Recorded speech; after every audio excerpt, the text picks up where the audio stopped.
자, 우리는 지난주에 이어서 요한복음 11장의 말씀을 계속 묵상해 가고 있습니다.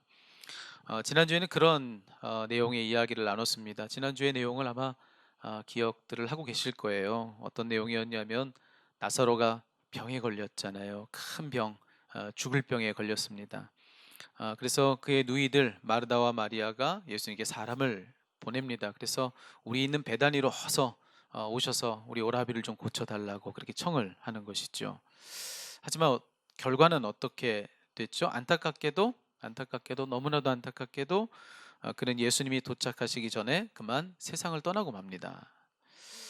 자, 예수님이 뒤늦게 거기에 도착을 하신 거예요. 자, 그때 거기서 어떤 일이 있었는지, 그 이후에 그 다음 이야기는 어떤 이야기가 이어지는지 오늘 함께 그 말씀을 함께 서로 나눠보도록 하겠습니다. 자, 먼저 오늘 모든 본문의 이야기 어디서부터 시작되느냐, 바로 17절에서 시작되는데 거기 아주 중요한 이야기 한 가지를 우리에게 전해주고 있어요. 어떤 내용으로 본문이 시작되는가 하면 제가 읽어드려 볼게요.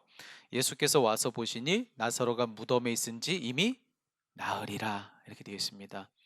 예수님이 도착하셨을 때가 언제였는가? 나사로가 세상을 떠난 지 며칠째, 4일째 되는 날 예수님 도착하셨다라고 하는 그런 이야기를 들려주는 겁니다.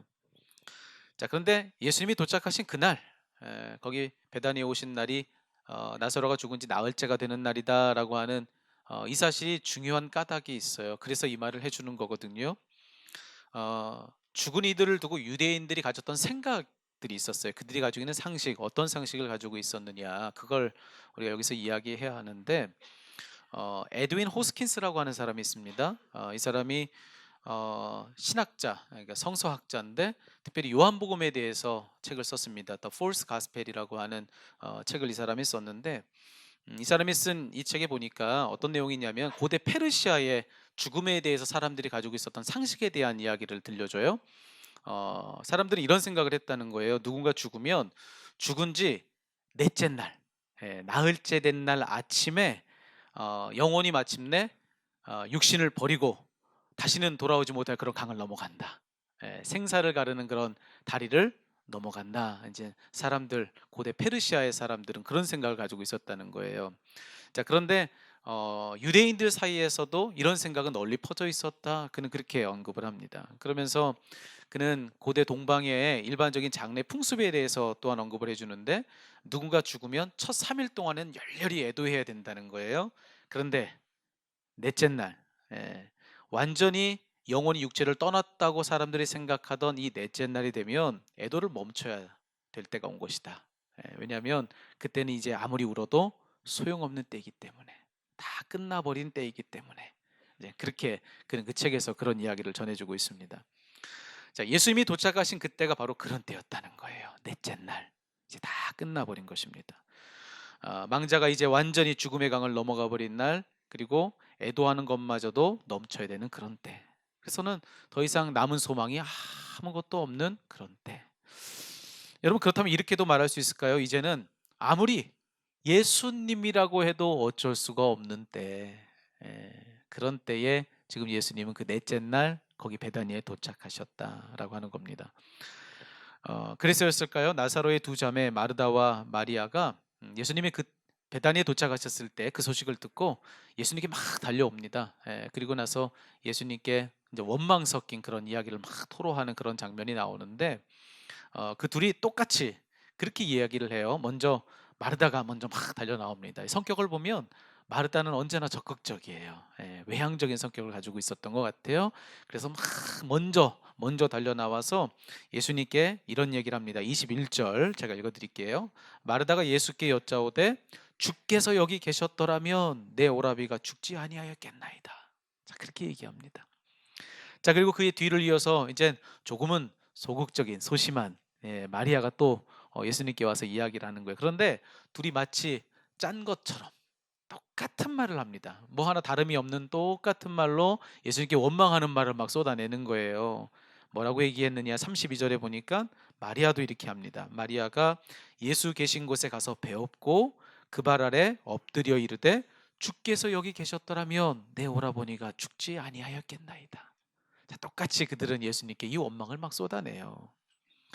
자, 그런데 그런 그들에게 예수님이 뭐라고 하셨는가? 아마 그들은 그렇게 얘기하면 예수님이 이렇게 답하실 것을 예상했는지도 모르겠어요.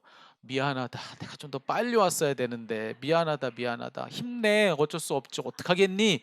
예수님이 이렇게 얘기하실 걸 그들은 아마 예상했는지도 몰라요. 근데 예수님은 의외의 말씀을 그들에게 하시더라는 거예요. 뭐라고 말씀하시냐? 뜻밖의 말씀. 특별히 마르다에게 이런 말씀하십니다. 내 오라비가 다시 살아나리라. 이런 말씀을 하세요. 내 오라비가 죽었는데 내 오라비가 다시 살아나리라. 여러분, 이게 도대체 무슨 말씀인가? 이미 나흘째잖아요. 끝난 거잖아요. 다시 소망 없는 그런 날 되었잖아요. 벌써 죽어서 냄새가 나는데, 근데 다시 살아난다니 도대체 무슨 말이에요? 도무지 이해할 수 없는 그런 말을 예수님이 지금 그들에게 하신 거예요. 아마 누구라도 그 당시에 그 말을 듣고는 다 황당했을 것입니다. 이게 도대체 무슨 말이야? 아마 그들은 그렇게 생각했을 거예요. 그런데 예수님은요, 그렇게 그 말씀하신 다음에 또 말을 거기서 그치지 않고 또 다음에 이런 말을 이어가십니다. 25절과 26절인데 여러분, 이 구절은 다 같이 한번 읽어보시죠. 25절 26절 같이 한번 읽습니다. 예수께서 이르시되 나는 부활이요 생명이니 나를 믿는 자는 죽어도 살겠고 무릇 살아서 나를 믿는 자는 영원히 죽지 아니하리니 이것을 내가 믿느냐. 아멘. 자, 예수님 하신 말씀은 죽었지만 다시 살아난다, 이렇게 말씀하신 거예요. 그러면서 너 이것을 믿니? 이렇게 말씀하시는 거예요. 이것을 내가 믿느냐. 여러분, 본문에서 오늘 우리가 읽은 전체의 말씀에서 가장 중요한 지점이 바로 여기에요. 예수님이 마르다에게 죽은 자가 다시 살아나는 거 너 그거 믿냐고, 정말 그거 믿냐고 지금 그렇게 말씀하신 거예요. 그랬더니 예수님의 그 질문에 마르다의 대답이 뭐였는지 아십니까? 마르다는 아주 당차게 한 치의 주저함 없이 믿는다고 고백합니다. 이렇게 고백해요. 그러하외다 나는 믿나이다. 여러분, 이게 마르다가 했던 얘기예요. 그러하에다 주님, 그래요, 맞아요, 내가 믿어요, 내가 믿습니다. 마르다가 그렇게 고백하더라는 거예요. 27절에 보면 그렇게 얘기하잖아요. 이르되 주여 그러하외다 주는 그리스도시요 세상에 오시는 하나님의 아들이신 줄 내가 믿나이다. 여러분, 누가 보면은 베드로 같아요. 여러분, 베드로가 했던 말 뭡니까? 그 위대한 신앙 고백 뭐예요? 주는 그리스도시요 살아계신 하나님의 아들이십니다. 오, 여러분, 마르다가 지금 이 고백한 거예요. 얼마나 대단한 믿음을 고백한 거예요. 기가 막힌 고백을 지금 예수님이 너 믿니? 그랬을 때 대답하더라는 거예요. 자, 오늘 여러분 우리 믿음에 대한 이야기를 한번 해보시죠. 믿음. 여러분, 지금 마르다는요 자기에게 믿음 있다 그렇게 말하고 있습니다. 나 믿음 있습니다. 내가 믿나이다. 자, 그런데 정말 그런가? 정말 그런가? 그가 입으로 고백한 그 믿음 실제로 그에게 있었는가 물어봐야 돼요. 근데 떠들어 보니까 아니에요. 여러분, 그가 믿음 있다고 얘기했지만 실제로 그 믿음 없었다는 것이 증명되기까지 그리 오랜 시간이 걸리지 않았어요. 믿는다고 했잖아요. 죽은 사람 살아난다고 그는 분명히 나 그거 믿는다고 그렇게 고백했잖아요. 그런데 예수님이 나사로의 무덤으로 가서 그 문을 활짝 열려고 했을 때, 여러분, 그때 우리는 읽지 않았지만 마르다는 뭐라고 얘기합니까? 마르다는 화들짝 놀라며 이렇게 얘기합니다. 주여, 죽은 지가 벌써 나흘입니다. 벌써 냄새가 납니다. 뭐 하시는 거예요? 그럼 마르다는 그렇게 얘기하더라는 거예요. 여러분, 뭐 앞과 뒤가 잘 안 맞는 것 같지 않으세요? 여기 이 대목이요. 앞에서 분명히 그랬잖아요. 죽어도 사는 거 나 믿는다고. 그런데 뒤에서는 여러분 며칠째라고 이야기하고 있습니까? 4일째. 이미 다 끝나버린 날인데 주님 뭐 하십니까? 그 문 열어서 뭐 하시려고 그러세요? 이미 다 끝났는데 믿음 없는 말을 쏟아내고 있더라는 겁니다. 죽은 망자는 이미 건너가 버렸는데 지금 와서 뭘 어찌 하시려고 하십니까? 여러분, 그렇다면요, 그럼 그에게 지금 믿음이 있는 겁니까 없는 겁니까? 예. 여러분, 뭐가 맞아요? 자기 입으로는 분명 믿음이 있었다고 단언했지만 실제로 그 믿음 없었던 거예요. 그 믿음 없었던 거예요. 여러분, 어떠십니까? 저는요, 오늘 이 본문의 이 말씀, 이 구절, 이 대목을 읽는데 참 이상하죠? 낯설지가 않아요. 낯설지가 않아요. 여러분, 옛날에 화장품 광고 중에 이런 거 있었습니다. 한땡 화장품이라는 건데, 한불 화장품 뭐 이거 모르겠습니다. 이거 얘기해도 되는지. 근데 여러분, 광고 중에 옛날 광고예요. 옛날 광고. 저기 복도가 있는데 저 멀리서 한 여자가 구둣발 소리를 내면서 걸어오는 소리가 나는 거예요. 또각또각또각또각 걸어오는 거예요. 그럼 맞은편에서 또 다른 여자가 같이 서로 마주보면서 걸어가요. 또각또각 그러면서 걸어가요. 그러면서 두 여자가 싹 스쳐 지나가는 거예요. 그러면서 한 여자가 의미심장한 표정을 탁 지으면서 딱 멈춰섭니다. 그때 광고의 카피 이런 말이 흘러나옵니다. 낯선 여자에게서 그의 향기를 느꼈다. 여러분 기억나시죠? 네. 여러분 저는 오늘 이 본문 속에 마르다가 그런 것 같아요. 저 멀리서 마르다가 저한테 걸어오는 거예요. 토각토각 걸어오는 거예요. 그런데 이 마르다가 제 곁을 스쳐가는 그 순간에 익숙한 냄새가 나는 거예요. 누구 냄새냐? 제 냄새예요. 제 냄새예요. 그러면서 이런 소리가 들리는 것 같아요. 낯선 여자에게서 익숙한 냄새가 난다. 예. 여러분 저는 오늘 이 마르다를 보는데 아무리 봐도 딱 저 같아요. 딱 저 같아요. 아마 여러분도 마찬가지실 거예요. 우리 어떤가요? 예, 우리도 입으로는 그렇게 말하잖아요. 내가 믿나이다. 그러하외다. 내가 믿습니다.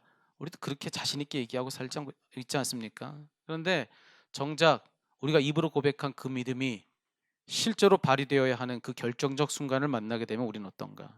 여러분 이전에 분명히 우리 안에 믿음이 있었던 것 같은데 도대체 그 믿음은 어디 간 겁니까? 그거 도대체 어디 있어요? 여러분 그 믿음은 어느새 다 무너져 버려가지고 불신의 말을 쏟아내고 있는 것, 그것이 우리들의 모습 아니겠습니까? 지금 낯선 한 여인 마르다에게서 우리는 그 냄새를 맡고 있는 거예요. 우리에게 익숙하게 나던 그 냄새, 불신의 매캐한 냄새를 오늘 이 여인에게서 우리가 맡고 있다는 거예요. 여러분 도대체 마르다의 문제가 뭐였다고 생각하십니까?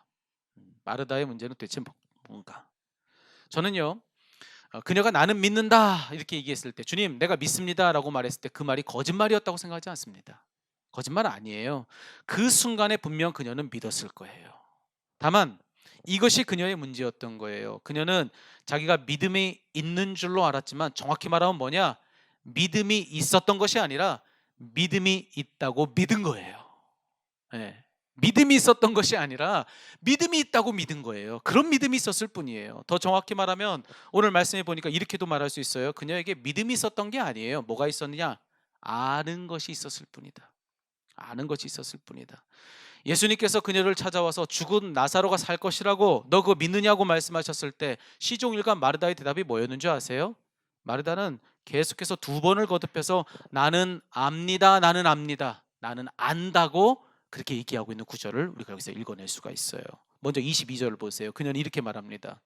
22절, 그러나 나는 이제라도 주께서 무엇이든지 하나님께 구하시는 것을 하나님이 주실 줄을 아나이다, 그렇게 되어 있습니다. 안다, 나는 압니다.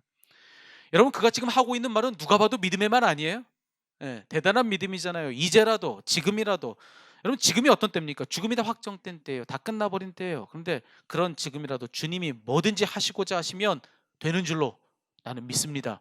그렇게 이렇게 이야기를 하고 있습니다. 그런데 그 말을 할 때 그는 뭐라고 얘기해요? 나는 압니다. 그거 알고 있습니다. 이렇게 이야기를 하더라는 것입니다. 여러분 본문에 특별히 그의 말에 이 구절을 힘주어서 우리에게 전해주고 있는 까닭이 뭘까? 그는 믿음을 고백하고 있는 것 같아요. 누가 봐도 믿음이에요. 그런데 여러분 실상 그거 믿음 아니라 그가 아는 바였을 뿐이었다. 이걸 우리에게 알려주는 대목이에요. 오늘 본문은 그것을 알려주려고 그가 말한 나는 압니다 이것을 강조해주고 있는 거예요. 자, 그런데 그녀가 그렇게 말한 것이 한 번만이 아닙니다. 또 예수님이 후에 그에게 내 오라비가 살아날 거야 이렇게 말했을 때 그때 여러분 그때 그녀의 대답은 무엇이었습니까? 또 역시나 믿음의 말인 듯 보여요. 그런데 실상 그것도 그가 아는 바였을 뿐이에요. 뭐라고 말하느냐? 24절입니다. 마르다가 이르되 마지막 날 부활 때에는 다시 살아날 줄을 내가 아나이다. 또 안다고 얘기합니다. 여기서도 그는 안다고 얘기해요. 주님께서는 죽은 자 다시 살아날 거야 이렇게 말씀하셨지만 여러분 그리고 그도 그걸 그대로 될 거라고 나는 믿는다고 그렇게 고백하는 듯 했지만 실제로 그의 말의 중심에는 믿는 것이 아니라 그렇게 아는 것이었을 뿐이었다. 그렇게 얘기를 해주고 있는 거예요. 자, 뭘 알고 있었는가? 여러분 당시에 바리새인들을 중심으로 유대인들이 가지고 있었던 생각이 있습니다. 부활에 대해서. 특별히 부활에 대해서 바리새인들에게는 어떤 믿음이 있었는가 하면요. 그들도 부활을 믿었어요. 예. 이 바리새인들도 부활을 믿었어요. 그런데 부활을 어떻게 믿었느냐? 당장에 살아나는 부활은 믿지 않아요. 그들이 믿었던 부활은 마지막 날에, 이 세상이 멸망하는 마지막 날이 되면, 그러면 그때는 죽은 자들이 다 부활하는 것을 그들은 믿었던 거예요. 예. 그래서 마르다도 그렇게 얘기하고 있잖아요. 지금 말고 마지막 날 그렇게 되는 거 저 알고 있습니다. 그렇게 얘기하잖아요. 여러분, 그런 식의 부활을 바리새인들이 믿었는데, 그런 그들의 그 믿음은 어느새 다른 모든 유대인들의 일반적인 믿음이 되었던 거예요. 그리고 그들의 그 믿음은 너무나도 이제는 당연한 상식이 되어버린 것입니다. 그 당연히 알고 있는 그런 이야기가 된 거예요. 그래서 마르다는 지금 그 말을 하고 있는 것입니다. 저 이미 다 들어서 알고 있어요. 그거 이미 알고 있는 내용이에요. 죽은 자 살아나죠. 그렇지만 어떻게 알았던 거예요? 지금 말고 나중에 마지막 날이 그리 될 것을 전 알아요 라고 그렇게 얘기했던 거예요. 그렇기 때문에 지금 마르다가 고백한 것은요, 엄밀히 말해서 믿음 아니에요. 알미고 그의 지식이었던 것입니다. 실상 예수님의 말씀은 마지막 날에 있을 부활이 아니라 지금 당장에 있을 부활, 다른 모든 사람들이 가지고 있는 상식을 깨는 지금 당장에 죽은 자가 살아나는 그런 부활을 말씀하신 거예요. 그런데 그런 믿음을 요청하셨음에도 불구하고, 그런 믿음 안 가지고 있었음에도 이 마르다는 덮어놓고 나는 안다고, 잘 알고 있다고 그렇게 지금 이야기한 겁니다. 그래서 그 믿음 자기가 가진 것으로 착각하면서 그런 말을 한 것이 오늘 이 대목이더라는 거예요. 그러니 예수님이 그 무덤가에 가서 그 무덤을 당장에 열려고 했을 때, 여러분, 그녀는 화들짝 놀라서 당황했던 것입니다. 도대체 주님이 왜 지금 이때에 이 무덤을 여시는가? 그녀는 그걸 몰랐던 것입니다. 그 문이 열렸을 때 어찌 될런지, 도대체 왜 그리 여시는 건지 그녀가 아는 것으로는 해석되지 않는 그런 일을 만났기 때문에 그녀는 거기서 놀랐던 거예요. 여러분, 그러니 앞서 지금이라도 주님은 뭐든지 하시는 거 제가 믿습니다, 제가 그거 압니다 라고 얘기했을 때 우리는 뭘 확인하게 됩니까? 적어도 지금 당장에 죽은 자가 살아나는 것, 그것까지를 믿고 그렇게 말한 것은 아니다. 이것도 여기서 확인하게 되는 거예요. 여러분, 여기서 우리가 이런 이야기를 정리해 볼까요? 결론은 이겁니다. 여러분, 따라서 한번 해보실까요? 아는 것과 믿는 것은 다르다. 네, 아는 것과 믿는 것은 다르다. 여러분, 우리는 믿는다고 하지만 실상은 뭐냐? 그렇게 알고 있는 것일 뿐일 수가 있다라는 것입니다. 여러분, 미묘해서 이 차이를 구별하기가 참 쉽지가 않아요. 여러분, 근데 이것을 구별해야 돼요. 우리는 믿는다고 얘기합니다. 그렇지만 실상 우리 안에는 믿는 바가 있는 것이 아니라 그저 아는 바가 있을 수 있다라는 하는 것입니다. 여러분, 그런 믿음, 여러분, 우리는 믿는다고 얘기했지만 실상은 믿는 것이 아니라 믿는다고 믿는 것일 뿐, 아는 것이 전부인 그런 믿음 가지고 있을 수 있다는 거예요. 그런 믿음은 어떤 믿음이냐면 이런 겁니다. 내가 아는 범위 내에서만 믿는 거예요. 내가 이해되는 수준에서만 믿는 거예요. 여러분, 그런 믿음을 우리가 가졌다면 그 결과는 무엇이냐? 만약 주님께서 우리가 아는 것 이상의 믿음을 요구하는 어떤 그런 큰 일을 우리가 마주하게 되면, 그러면 믿음 없는 우리의 실체는 거기서 다 드러나게 되는 거예요. 그런 일을 우리는 마주하게 되는 거예요. 그러니 여러분, 우리는 주의해야 된다는 겁니다. 우리가 아무리 믿음의 말을 하고 또 그 말이 아무리 그럴싸하다 할지라도, 여러분, 그저 내가 정한 거기까지만 믿을 뿐 그 이상을 믿지 못하는 것이라고 한다면, 그러면 세상 믿음 있는 게 아니에요. 아는 것이 전부일 뿐입니다. 내가 아는 것만을 믿는 것은 믿음 아니라는 거예요. 그건 그냥 아는 거예요. 아는 것을 넘어서야 믿음이라는 거예요. 믿음은요, 경계를 넘어섭니다. 그런데 알면 경계를 넘어설 수가 없습니다. 알매 경계를 넘어서 모르는 것은 모르는 것일 뿐이에요. 믿음은 그 경계를 넘어서게 하는 힘이 있다는 것입니다. 내가 이전에 몰랐던 것, 내가 이해되지 않는 일, 내가 도무지 모르겠는 그것까지 믿어야, 그래야 그 믿음은 믿음이다. 여러분, 이것을 꼭 잊지 않는 여러분 되었으면 좋겠어요. 성도 여러분, 오늘 이 말씀으로요, 우리 주님 우리에게 본문 속 그때 마르다에게 던졌던 그 질문을 동일하게 던지고 계시다고 저는 생각합니다. 여러분, 주님이 마르다에게 이 질문 던지셨잖아요. 이것을 내가 믿느냐? 너 믿음 있니? 너 정말 믿어? 주님은 그렇게 물으세요. 여러분, 저와 여러분에게 지금 주님이 찾고 있는 그 믿음이 있습니까? 그 믿음이 여러분에게 있습니까? 주님이 여러분에게도 똑같이 네가 이것을 믿느냐? 아는 것 말고 진짜 믿는 그 믿음 너 있니? 라고 물을 때 여러분 뭐라 답하시겠습니까? 여러분 실상 믿는다고 믿고 있을 뿐 그저 아는 것이 전부인 것은 아닌가?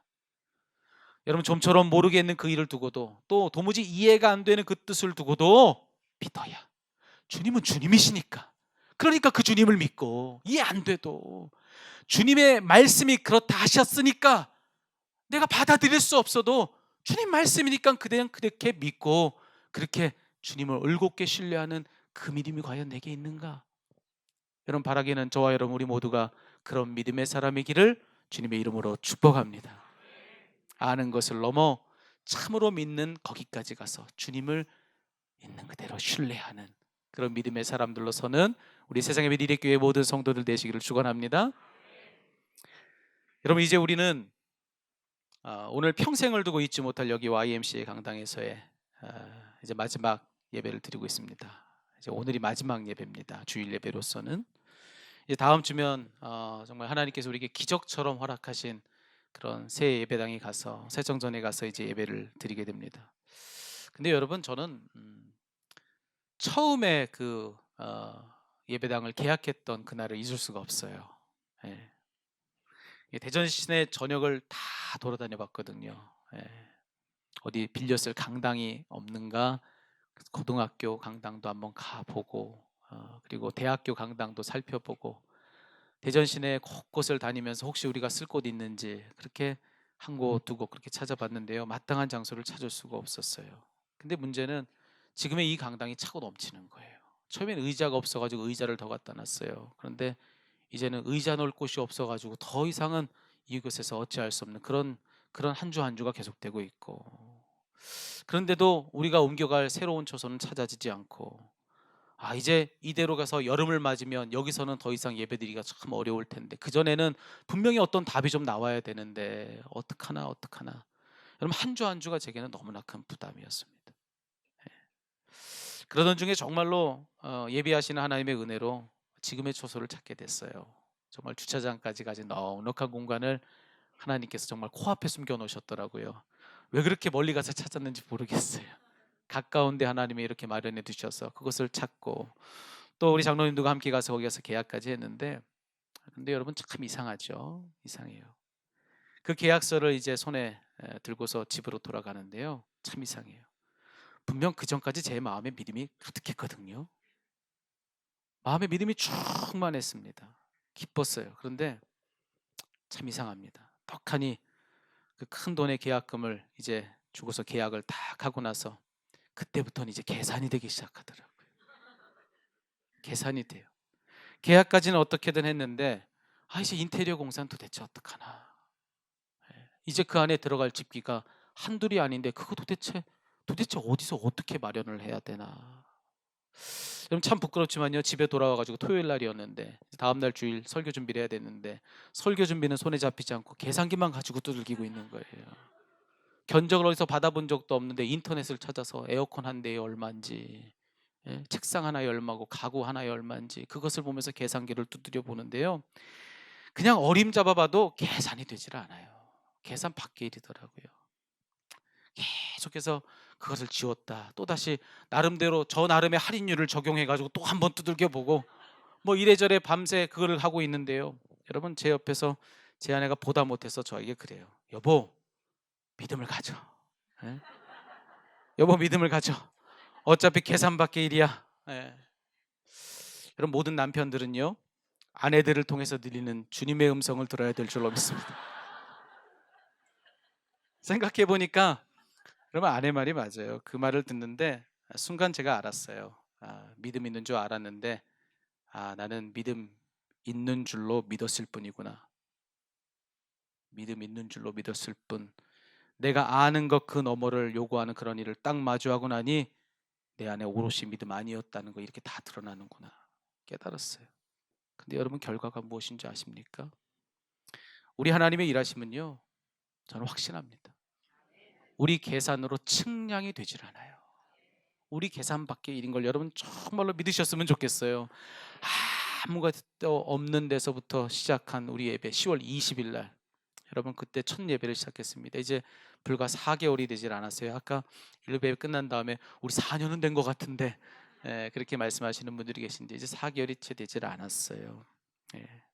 그런데 여러분, 그런 우리 교회가 이제 너무나도 아름답게 단장된 새 성전에 이제 들어가는 거 아닙니까? 그리고 그 안에 차고 넘치는 집기들, 여러분 그것을 다 가지고 여러분 그렇게 이제 우리의 새 역사를 시작하는 거 아니겠어요? 그런데요, 이 모든 일을 하나님이 하시는데 우리 하나님은요, 우리에게 빚이 하나도 없도록, 빚이 하나도 없도록 이 모든 일을 다 감당할 수 있도록 하나님은 그렇게 일하시더라는 거예요. 여러분 누구 하나, 여러분 건축 헌금하자고, 건축 약정하자고 이야기한 사람이 없고, 누구 한번 소리내서 이렇게 좀 해보자고 그렇게 한 사람이 없어도 우리 하나님은 각자의 사람의 마음을 감동하셔서 하나님이 필요한 일을 그때 적재적소에서 일하게 하심으로 말미암아 지금 딱 좋은 이때에 모든 것이 다 새롭게 시작하는 지금 이때에 우리 교회의 새 역사를 또 새로운 곳에서 시작하게 하시더라는 것입니다. 여러분, 이와 같이 일하시는 하나님을 우리가 아는 것으로 만날 수 있습니까?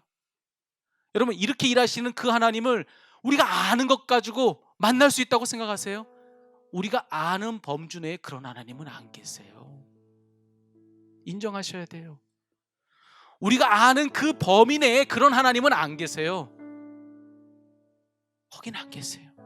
오직 믿음으로만 우리는 그 너머의 하나님을 만나는 것을 잊지 않는 여러분 되시기를 축복합니다. 여러분, 아는 것을 넘어서 어디로? 믿음의 자리로 서는 그런 저와 여러분 다 되었으면 좋겠어요. 여러분, 아는 것 가지고 믿는다고 믿지 말고, 여러분 내가 이해 안 되는 일 앞에서 못 믿으면 그거 아는 거라니까요. 내가 모른다고 실족하면 그거 내가 믿음이 있었던 것이 아니라 그냥 알고 있었던 것이 있었을 뿐이라니까요. 진짜 믿음은 어디서 발휘되어야 하느냐? 내가 이해될 수 없는 그 지점에서, 내가 받아들일 수 없는 바로 그 순간에, 내 힘으로 감당되지 못하는 바로 그 자리에서 우리의 믿음은 요구된다는 것입니다. 거기서 그 하나님을 믿는 여러분 되시길 바랍니다. 그분은 할 수 있다고 말하세요. 그분이면 된다고 그렇게 선언하세요. 죽은 자도 살아나고 이미 다 끝나버린 넷째 날에도 일하시는 하나님이라고 여러분 그렇게 인정하는, 그 고백하는 저와 여러분 되시기를 주의 이름으로 축원합니다. 그래서 여러분, 지금까지 알아온 것보다 더 크신 하나님을 좀 만나보자는 겁니다. 우리가 알았던 하나님은 너무나도 작았던 거예요. 믿음을 통해서 만나는 더 크신 하나님, 그 하나님을 저와 여러분이 이제 마음껏 만나는 그런 우리 교회의 새 역사가 이제 또 새롭게 쓰여지기를 축원합니다. 여러분의 삶 속에서도 그런 일이 그대로 일어나기를 축복합니다. 하나님은 날마다 더 커지실 거예요. 우리가 믿음 가지고 있는 한 그 하나님은 커지십니다. 그 믿음의 사람들이 다 우리가 되기를 축복합니다. 이 시간에 그 찬양으로 우리의 마음을 고백했으면 좋겠어요. 주님만이 나의 산성이십니다. 주님만이 나의 반석이십니다. 주님만이 나의 유일한 힘이십니다. 우리 함께 그 찬양 고백하도록 하겠습니다. 하나님, 그렇습니다. 이것이 우리들의 고백입니다. 하나님, 이제 이 믿음 가지고 살겠습니다. 우리가 믿겠습니다. 아버지 하나님, 우리가 한계를 만나면 거기까지만 믿고 더 믿지 못하는 그저 아는 사람으로 살았던 것을 이 시간 회백합니다. 아버지, 우리를 용서하여 주시옵소서. 이제 아는 것을 넘어 믿는 자리까지 가서 경계를 넘어 하나님께서 내가 아는 것 넘어 그 이상의 일들을 하신다는 것을 믿음으로 붙잡는 우리 모두가 될 수 있도록 인도하여 주시옵소서. 우리는 끝났다고 생각하는 그 넷째 날에도 우리 하나님은 죽은 자를 살리시는 것을 믿게 하여 주시고, 모든 끝에서 모든 것을 다 끝이라 이야기할지라도 나는 거기서 시작하시는 하나님을 바라보며 놀라운 소망을 얘기하는 그런 믿음의 사람으로 살게 하여 주시옵소서. 하나님이여, 지금 힘들고 어려운 때를 맞은 우리 성도들이 있습니까? 넘지 못하는 산이 있습니까? 이해하지 못하는 현실을 만났습니까? 너무나도 힘겹고 어렵습니까? 하나님이여, 믿음으로 붙들게 하여 주시옵소서. 믿음이 마침내 이기는 것을 알게 하여 주시고, 믿음으로 모든 것을 넘어 승리케 하시는 그 하나님을 날로 더 크게 만나는 우리 모든 세상의 베리레 교회 성도들이 다 될 수 있도록 우리 하나님 역사하여 주시옵소서. 하나님께서 이러한 승리의 간증들을 우리의 모든 성도들의 삶 가운데 넘치도록 부어주실 것을 믿사오며, 이 모든 말씀 살아계신 우리 구주 예수 그리스도의 이름으로 기도하옵나이다.